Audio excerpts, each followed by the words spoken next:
السلام علیکم، میرا نام عبد الرحیم ہے۔ میں مختلف احادیث کی کتابوں سے مختلف ٹاپکس پہ ویڈیوز بنا رہا ہوں۔ تو امام خزیمہ کے مجموعہ احادیث سے نماز کے ٹاپک پہ کچھ احادیث ہیں۔ اعوذ باللہ من الشیطان الرجیم، بسم اللہ الرحمن الرحیم۔ حدیث نمبر 1809،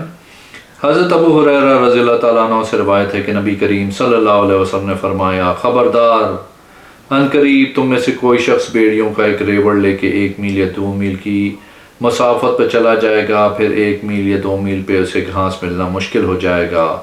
تو وہ دور چلا جائے گا حتیٰ کہ جمعہ آئے تو وہ جمعے میں حاضر نہیں ہوگا، پھر دوسرا جمعہ آئے گا تو وہ اس میں بھی حاضر نہیں ہوگا، اور تیسرا جمعہ آئے گا تو وہ اس میں بھی حاضر نہیں ہوگا، حتیٰ کہ اس کے دل پہ مہر لگا دی جائے گی۔ ایک اور حدیث ہے، حدیث نمبر 1860، حضرت ابن عمر رضی اللہ تعالیٰ عنہ سے روایت ہے کہ اہل قباء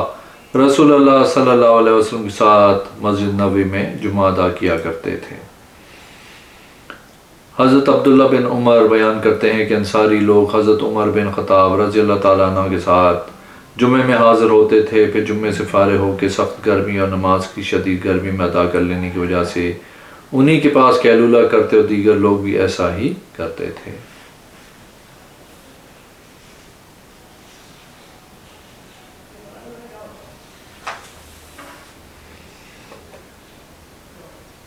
ایک اور حدیث ہے 1862، بنی ہاشم کے آزاد کردہ غلام جناب ابن ابی عمار بیان کرتے ہیں کہ میں جمعے کے دن حضرت عبد الرحمن بن سمرہ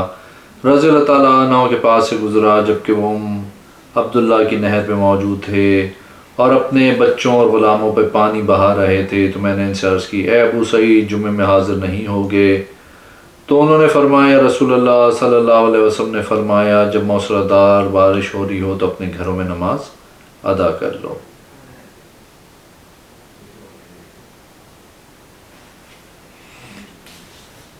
ایک اور حدیث ہے، حدیث نمبر 1863، جناب ابو ملی اپنے والد محمد سے روایت کرتے ہیں کہ وہ جنگ حدیبیہ کے زمانے میں رسول اللہ صلی اللہ علیہ وسلم کے ساتھ حاضر تھے، اور جمعے کے دن ان پہ بارش برسی جس سے ان کی جوتوں کے تلوے بھی تر نہ ہوئے، تو نبی کریم صلی اللہ علیہ وسلم نے انہیں خیموں میں نماز پڑھنے کا حکم دیا۔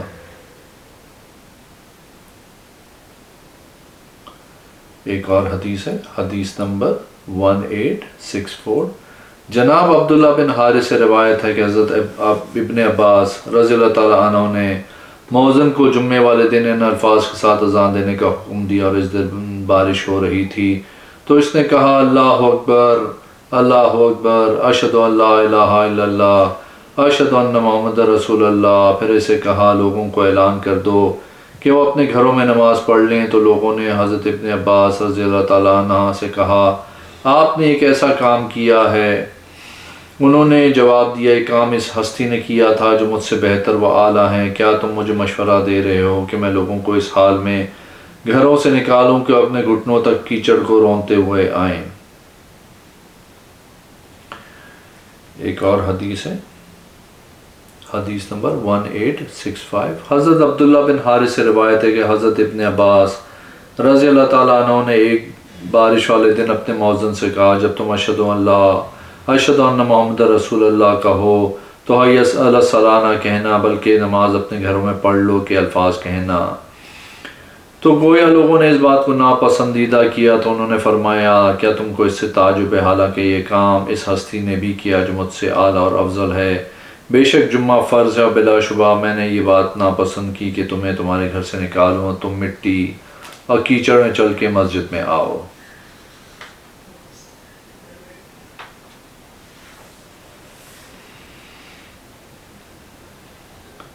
ایک اور حدیث ہے 1866، حضرت ابن عباس رضی اللہ تعالیٰ عنہ،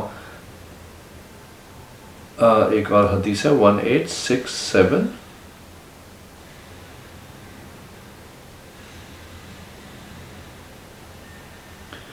جناب عمر بن عطا بیان کرتے ہیں کہ مجھے نافع بن جبیر نے صائب بن یزید کے بارے میں مسئلہ پوچھنے کے لیے بھیجا، تو انہوں نے ان سے مسئلہ پوچھا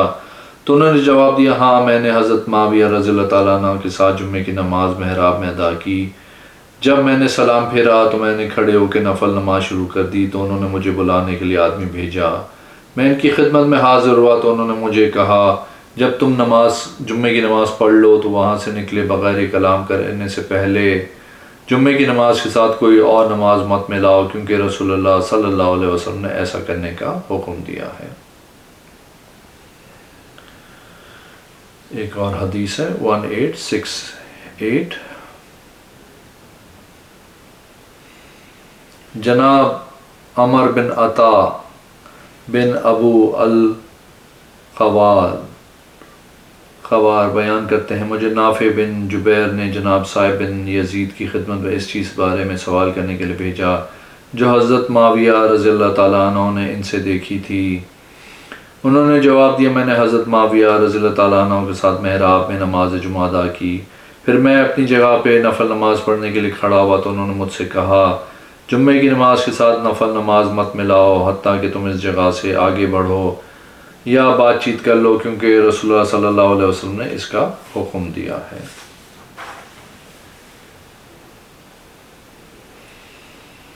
ایک اور حدیث ہے، حدیث نمبر 1870، حضرت ابن عمر رضی اللہ تعالیٰ عنہ سے روایت ہے انہوں نے نبی کریم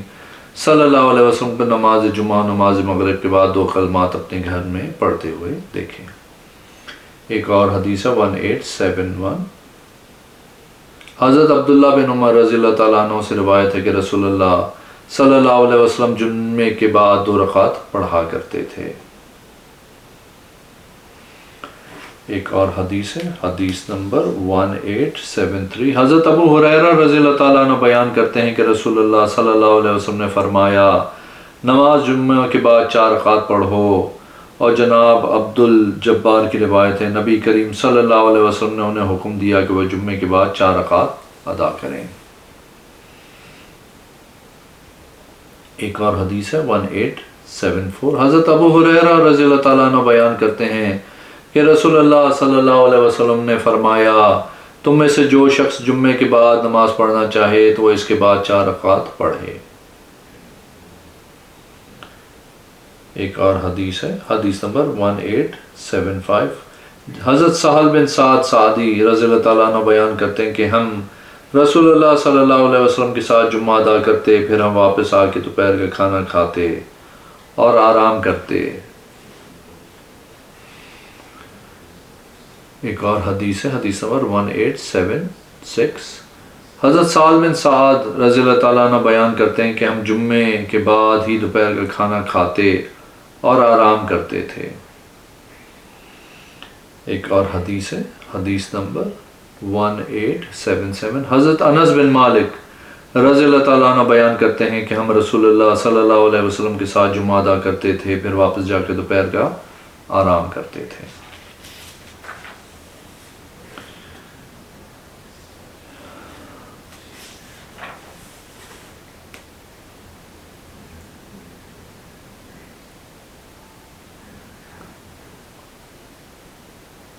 ایک اور حدیث ہے، حدیث نمبر 1879، جناب ابو حمزہ دبعی بیان کرتے ہیں کہ میں نے حضرت ابن عباس رضی اللہ تعالیٰ عنہ سے عرض کی میرا ایک مٹکا ہے جس میں نبی تیار کرتا ہوں، پھر اس سے پی لیتا ہوں۔ جب میں لوگوں کے ساتھ دیر تک بیٹھتا ہوں تو میں ڈرتا ہوں کہ اس کے نشے اور حلاوت کی وجہ سے رسوا نہ ہو جاؤں۔ تو انہوں نے فرمایا عبد القیس کا وفد رسول اللہ صلی اللہ علیہ وسلم کی خدمت میں حاضر ہوا تو آپ صلی اللہ علیہ وسلم نے فرمایا وفد کو خوش آمدید، تم بغیر رسوا ہوئے اور شرمسار ہوئے بہت اچھے آئے ہو۔ انہوں نے عرض کیا اے اللہ کے رسول صلی اللہ علیہ وسلم، بے شک ہمارے اور آپ کے درمیان مدر قبیلے کے مشرکین حائل ہیں، اور ہم آپ صلی اللہ علیہ وسلم خدمت میں صرف حرمت والے مہینوں میں ہی حاضر ہو سکتے ہیں، لہٰذا آپ صلی اللہ علیہ وسلم ہمیں ایسے اسلامی اعمال بتائیں جن پہ عمل کر کے ہم جنت میں داخل ہو جائیں، اور اپنے پیچھے رہ جانے والوں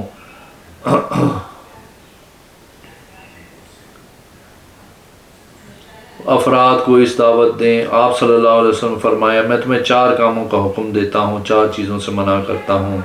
جن کاموں کا حکم دیتا ہوں وہ یہ ہیں: اللہ پہ ایمان لانا۔ کیا تمہیں معلوم ہے اللہ پہ ایمان کیا ہے؟ انہوں نے عرض کیا: اللہ اور ان کے رسول صلی اللہ علیہ وسلم خوب جانتے ہیں۔ آپ صلی اللہ علیہ وسلم نے فرمایا: اس بات کی گواہی دینا کہ ایک اللہ کے سوائے کوئی معبود برحق نہیں، اور نماز قائم کرو اور زکوٰۃ ادا کرو اور رمضان مبارک کے روزے رکھو،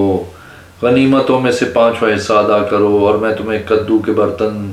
کریدی ہوئی لکڑی کے برتن، سبز لاکھی مٹکے اور روغنی برتن میں نبیذ بنانے سے منع کرتا ہوں۔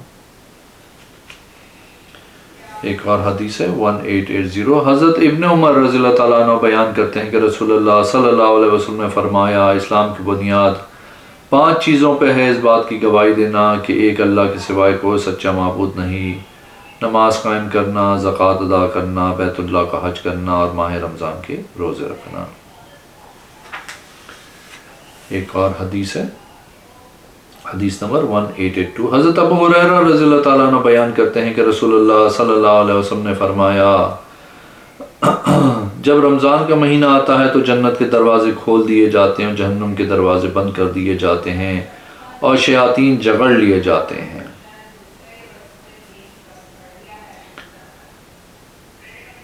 اگر آپ نے میرے چینل کو ابھی تو سبسکرائب نہیں کیا تو پلیز کیجئے، اس ویڈیو کو لائک کیجئے۔ اگلی ویڈیو میں انشاءاللہ حاضر ہوں گا۔ اللہ حافظ۔